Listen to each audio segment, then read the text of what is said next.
ಈ ಬ್ರೇಕ್ಫಾಸ್ಟ್ ನಾವು ಮನೇಲಿ ಮಾಡಿ ನೋಡಿ, ಎಲ್ಲರಿಗೂ ಇಷ್ಟ ಆಗುತ್ತೆ. ಅದಲ್ಲದೆ ಈ ಒಂದು ಬ್ರೇಕ್ಫಾಸ್ಟು ಬಾಯಲ್ಲಿ ನೀರು ಸುರಿಸೋ ಹಾಗೆ ತಿನ್ನೋಕ್ಕೆ ಇಷ್ಟಪಡ್ತಾರಂತ ನಾವಿಲ್ಲಿ ಹೇಳ್ಬೋದು. ರುಚಿಕರ ಮತ್ತು ಆರೋಗ್ಯಕರ ರೆಸಿಪಿ ಮಾಹಿತಿಗಾಗಿ ಚಾನಲ್ ಸಬ್ಸ್ಕ್ರೈಬ್ ಮಾಡಿ, ಬೆಲ್ ಐಕಾನ್ ಪ್ರೆಸ್ ಮಾಡಿ. ನಮಸ್ಕಾರ ಸ್ನೇಹಿತರೆ, ಶ್ರೀನಾಳ ಪಾಕ ಚಾನಲ್ಗೆ ಸ್ವಾಗತ. ಸ್ನೇಹಿತರೆ, ಮಕ್ಕಳಾಗಲಿ ಮನೆಯಲ್ಲಿ ಎಲ್ಲರೂ ಒಂದೇನೋ ಹೊಸ ರೀತಿಯಾಗಿರೋಂಥ ಬ್ರೇಕ್ಫಾಸ್ಟ್ ತಿನ್ನಬೇಕು ಅಂಥೇಳಿ ಯಾವಾಗಲೂ ಇಷ್ಟಪಡೋದು ತುಂಬ ಸಹಜ. ಆದರೆ ಅದನ್ನು ಕ್ವಿಕ್ಕಾಗಿ ಇನ್ಸ್ಟಂಟಾಗಿ ಮಾಡೋದು ಯಾವ ರೀತಿ, ಅಥವಾ ಬ್ರೇಕ್ಫಾಸ್ಟ್ ಯಾವುದು, ಅದಕ್ಕೆ ಬೇಕಾಗಿರೋಂಥ ಇಂಗ್ರೀಡಿಯೆಂಟ್ ಏನೋದನ್ನು ನಾವಿಲ್ಲಿ ನೋಡೋಣ. ಹಾಗೆ ಅದನ್ನು ಯಾವ ರೀತಿ ಪ್ರಿಪೇರ್ ಮಾಡಬೇಕು ಮತ್ತು ಸ್ವಾದಿಷ್ಟವಾಗಿ ರುಚಿಕರವಾಗಿ ಮೂಡಿ ಬರೋ ಹಾಗೆ ಅದನ್ನು ಯಾವ ರೀತಿ ಪ್ರಿಪೇರ್ ಮಾಡಬೇಕು ಅನ್ನೋದನ್ನು ನಾವು ಈ ವಿಡಿಯೋದಲ್ಲಿ ತಿಳ್ಕೊಳ್ಳೋಣ. ಹಾಗಾದರೆ ಬನ್ನಿ ಸ್ನೇಹಿತರೆ, ರೆಸಿಪಿ ವಿಡಿಯೋ ಶುರು ಮಾಡೋಣ. ಇಲ್ಲಿ ವಿಡಿಯೋದಲ್ಲಿ ಹೇಳಿದಾಗೆ ನಾವಿಲ್ಲಿ 250 ಗ್ರಾಮ್ವರೆಗೂ ದಪ್ಪ ಅವಲಕ್ಕಿನ ತೊಗೊಂಡಿದ್ದೀವಿ. ಅಂದರೆ ಪೋಹಾ ಅವಲಕ್ಕಿ ಅಂತ ಕರಿತೀವಿ, ಅದನ್ನು ನಾವು ತೊಗೊಂಡಿದ್ದೀವಿ.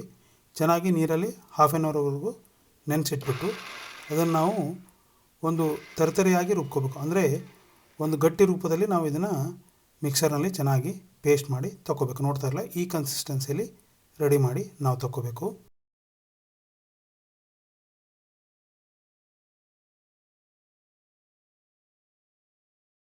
ನಂತರ ಇದಕ್ಕೆ ಫ್ಲೇವರ್ಗೋಸ್ಕರ ಇಲ್ಲಿ 2ರಿಂದ 3 ಮೆಣಸಿನ್ಕಾಯಿ ಬಳಸ್ತಾ ಇದ್ದೀನಿ.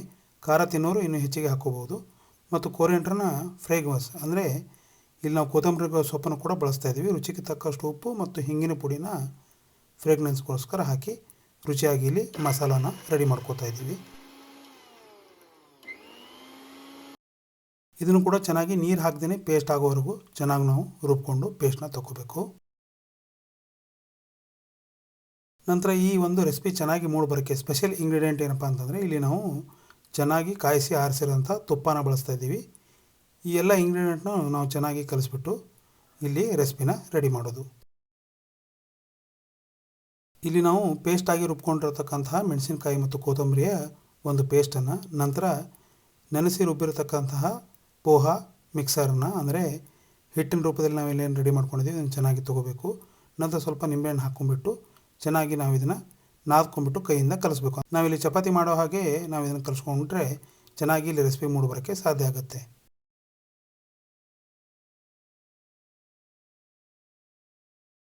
ನೋಡ್ತಾ ಇದ್ರೆ ಈ ರೀತಿಯಾಗಿ ಎಲ್ಲ ಕಡೆ ಮಸಾಲ ಸ್ಪ್ರೆಡ್ ಆಗೋವರೆಗೆ ನಾವು ಚೆನ್ನಾಗಿ ಇದನ್ನು ಮಿಕ್ಸ್ ಮಾಡ್ಕೋಬೇಕು. ಅಂದರೆ ಇಲ್ಲಿ ತಿನ್ನುವಾಗ ಬಾಯಲ್ಲಿ ಕೂಡ ತುಂಬ ಚೆನ್ನಾಗಿ ಇದರ ಸ್ವಾದ ಮೂಡಿ ಬರುತ್ತಂತ ನಾವು ಹೇಳ್ಬೋದು.